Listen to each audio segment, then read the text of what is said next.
ഇന്നലെ ഞാൻ പൂ വാങ്ങിക്കാതെ പോയി. എന്നോട് ക്ഷമിക്കണം. ഇന്നലെ ചേഞ്ച് ഇല്ലായിരുന്നു. 100-ന്റെ നോട്ടേ ഉണ്ടായിരുന്നുള്ളൂ. 2 മുഴം പൂതാ. 80 പൈസ.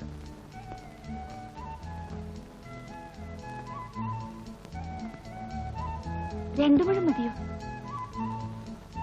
അത് സത്യത്തിൽ എനിക്ക് പൂ കൊണ്ടൊരു കാര്യമില്ല.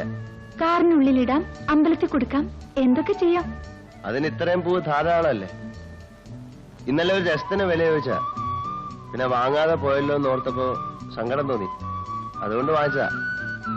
80 പൈസ ഉണ്ടാക്കാൻ പെട്ട പാട് എനിക്കേ അറിയൂ. കാറൊക്കെ ഉള്ള ഒരു വലിയ പണക്കാരന് 80 പൈസ കിട്ടാൻ എന്താത്ര പ്രയാസം?